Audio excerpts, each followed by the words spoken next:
그리고 우리가 이제 그 중개사 확인 설명서 쓰기 전에 특약이라는 부분을 쓸 텐데, 특약에 라는 문구를 삽입해 두면 악의의 임대인이 아닌 이상 동의를 할 수밖에 없어요. 임차인을 보호하는 측면도 있지만 중개사들을 보호하는 측면도 있습니다.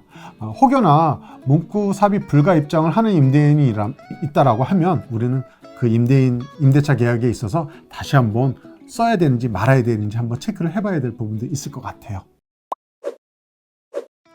안녕하세요. 네오비비즈 아카데미 추희정입니다.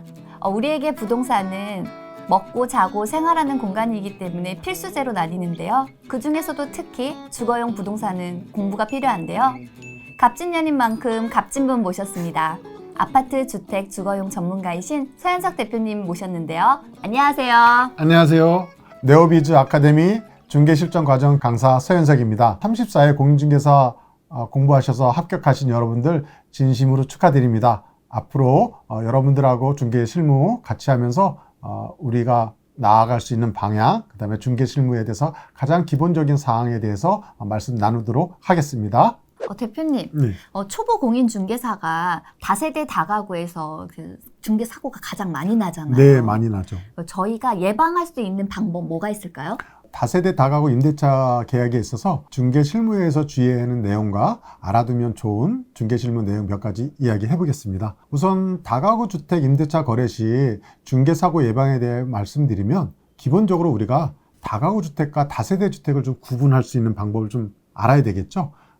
구분하는 방법에 있어서 우리가 통상적으로 다가구 주택은 단독주택에 해당이 되고요. 다세대 주택은 공동주택으로 구분하고 면적에 있어서는 660제곱 이하 동일하고요. 층수에 있어서는 다가구 주택은 주거용으로 사용하는 층수가 3개층 이하이고 다세대 주택은 4개층 이하로 혼돈되는 부분이 있습니다. 중개사 입장에서 봤을 때 다가구, 다세대 구분이 안 돼서 혼돈되는 부분이 바로 1인 소유로 돼 있을 때를 말하는 거거든요. 다세대는 원칙적으로 개별 등기를 할 수 있어요. 각 호실별로. 그래서 그거의 부분에 대해서 다시 좀 설명을 드리면 건물의 소유에 있어서 다가구는 단독주택이기 때문에 호실별 소유가 동일할 수밖에 없고요. 다세대는 공동주택으로서 호실별 소유가 다르거나 동일할 수가 있습니다. 다시 말해서 다가구는 전체 건물의 소유자가 동일해야 하고 다세대는 전체 건물 소유자가 동일해도 되고 달라도 된다는 뜻입니다. 대표님, 네. 그러면 계약서 작성을 위해서 기본 체크해야 될 사항 뭐가 있나요? 그러면 몇 가지 제가 좀 나열을 해서 좀 설명을 드릴게요. 첫 번째, 가장 중요한 권리 확인이 필요로 하겠죠. 우리가 등기사항 증명서를 보면 소유자 또는 소유자 외의 권리가 나와 있는 거 한번 체크를 해야 되는 부분. 그 다음에 계약서 쓸 때 당사자 진위 확인을 반드시 해야 됩니다. 소유자가 갖고 오신 신분증을 가지고 진위 확인을 해야 되고, 또한 대리인이 왔을 때는 대리권이 있는지 없는지를 확인할 수 있는 위임장 첨부 여부를 또 한번 확인을 해야 되는 부분. 그 다음에 기타 권리 말소 조건으로 매매계약서나 임대계약서를 쓸 때 기타 권리자, 소위 말하면 압류나 가압류 설정한 사람들이 간혹 있거든요. 그런 사람들하고 직접 통화를 해서 이 계약서를 쓰는데 문제 없는지 확인하고선 쓰는 것도 염두에 두시면 좋을 것 같아요. 그 다음에 이제 두 번째, 우리가 다가구 주택 같은 경우에 실질적으로 대장을 보면 근생, 주택, 각 층수 이렇게 나와져 있는데 막상 현황에 가서 보면은 여기는 상가인데 왜 주택을 쓰고 있지? 이런 부분이 나타나는 경우가 있거든요. 그래서 반드시 현황과 공부상의 차이를 체크를 해서 불법 건축물이 있는지 없는지 확인을 하셔야 되는 부분이 있고요. 세 번째, 우리가 임차인들을 보호해서 계약서를 쓰는 부분이 있다 보니까 선순위 권리자를 반드시 확인을 해줘야 돼요. 기본적으로 등기사항 증명서에 나와 있는 선순위 권리자는 확인이 되지만 다가구 주택 같은 경우에 선순위 권리자 임차인들에 대해서 눈으로 확인이 되지 않기 때문에 반드시 이거는 주인을 통해서 정보 제공 확인서를 열람해서 임차인들의 보증금 차임 또는 확정일자, 전입신고 확인 내용을 반드시 확인하고 계약서를 쓰셔야 되고요. 그 다음에 네 번째, 주변 매매 시세, 거래 물건의 적정한 가격인지 아닌지를 임차인한테 설명을 반드시 해줘야 되거든요.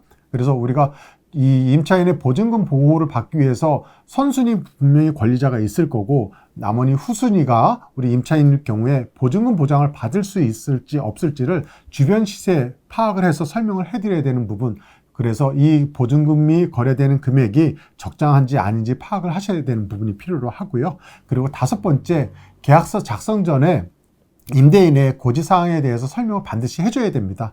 우리가 사전에 임대인에게 임대차 현황이라든가 국세, 지방세, 납세 확인서를 반드시 주인한테 요청을 해서 계약서 쓸 때 갖고 오라고 말씀드려야 되는 부분이 있죠. 근데 아직은 임대인분들이 적응을 잘 못하셔서 불편해하는 경우가 많다 보니 중개사들로부터 강하게 요구를 못하는 경우가 실무에서 자주 있습니다.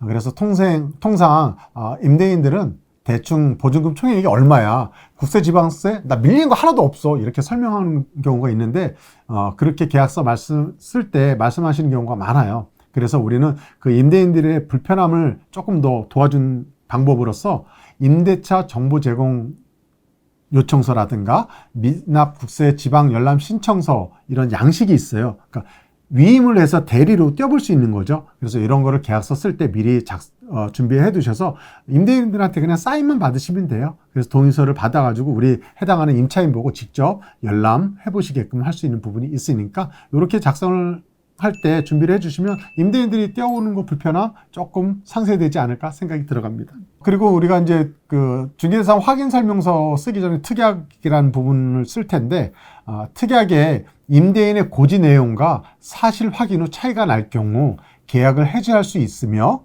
계약 해지 시 임대인은 즉시 계약금 전액을 반환하기로 한다라는 문구를 삽입해 두면 악의의 임대인이 아닌 이상 동의를 할 수밖에 없어요. 내가 얘기했던 게 사실이라고 얘기를 했는데 혹시나 틀렸을 경우는 그래, 계약 해지해줄게, 이렇게 해서 될 수가 있기 때문에 임차인을 보호하는 측면도 있지만 중개사들을 보호하는 측면도 있습니다.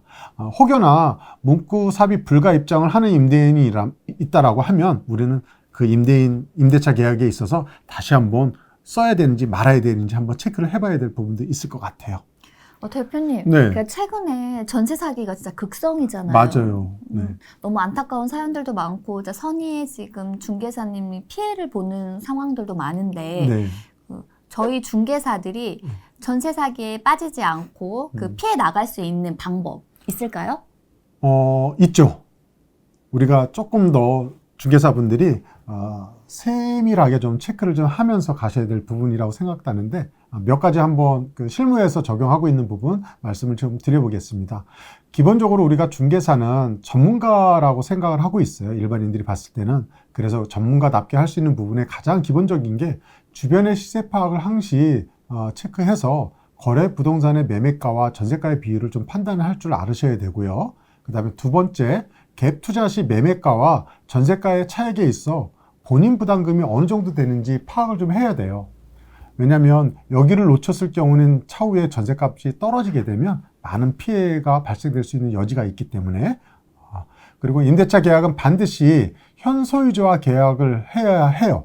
이 갭 투자할 때 우리가 매매 계약을 쓴 다음에 매수자와 계약서를 쓰는 경우가 있는데요. 매수자와 계약서를 써도 인정을 해주긴 해줘요. 하지만 임차인을 보호한다는 입장에서는 반드시 매도자와 임대차 계약서를 써서 만약에 문제가 발생이 됐을 때 매도자, 즉 임대인이 책임을 질 수 있는 부분 마련을 해놓고 계약서 쓰는 게 좋다라고 보시면 될 것 같아요. 세 번째로 등기사항 증명서는 계약 시, 중도금 시, 잔금 시 꼭 당일 발급받아서 확인하는 습관을 길렀으면 좋을 것 같고요. 그 다음에 네 번째로 동시이행을 항상 염두에 둔다. 요즘 전세 가격이 떨어지다 보니 전세 반환 대출을 임대인들이 요구한 반환 대출로 보증 반환을 해주는 경우가 있는데 그 당시 은행에서는 요구 조건이 있어요. 세입자가 먼저 퇴거를 해야지만 대출을 해줄 수 있다라고 하는데 이거는 은행 편의주의고요. 우리 중개사 입장에서는 동시이행 조건으로 해서 돈 주면 동시에 퇴거를 할게. 이런 식으로 해서 진행을 해도 무난하거든요. 그래서 동시이행을 한다라는 차원으로 항상 진행을 해주시면 좋을 것 같고요. 다섯 번째로 전세 피해를 예방할 수 있는 방법 중에 하나가 우리가 잔금을 치를 때 알고 계시죠? 대항력은 전입신고 확정일자 다음날 효력 발생하는 거. 그러면 우리가 잔금 전날 대항력을 먼저 갖춰주는 것도 방법이에요. 어차피 인도는 안 했으니까 전입식 보완을 해둔다라고 하면 인도하는 시점, 그 시점이 기준이 될 수가 있기 때문에 대학력 확보하는 데 우선이 되는 부분이 있습니다. 그래서 그것도 한 가지 방법이라고 보시면 되고요.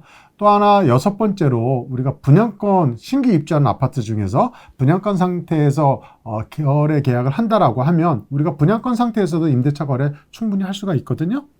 그때 악의적인 생각을 갖고 있는 주인들이 분양계약서 원본을 가지고 여러 곳에 가서 계약금만 받아도 원래 이분들은 중도금 대출이 돼 있잖아요. 그래서 실질적으로 본인이 계약금을 넣은 건 얼마 안 돼요. 그러면 전셋값이 많이 올라가면 계약금만 여러 번 받으면 본인 돈이 충분히 보상이 되는 부분이 있기 때문에 분양계약서 원본에다가 임대차 계약 언제부터 언제 됐다라는 거, 그리고 또 하나는 원본 자체를 공인중개사에서 잔금 때까지 보유를 하고 계시고 잔금날 소유자한테 돌려주는 것도 한 방법일 거예요. 그래서 이렇게 6가지 정도 우리가 중개 실무에서 체크를 해주시면 그나마 예방하는 데 도움이 되지 않을까 생각이 들어갑니다. 지금 대표님이 되게 중요한 말씀 많이 해주셨는데요. 첫 번째, 주변의 시세 파악을 한다. 두 번째, 갭 투자 시 매매가와 전세가의 차익에 대해서 본인 금액이 어느 정도인지 파악한다.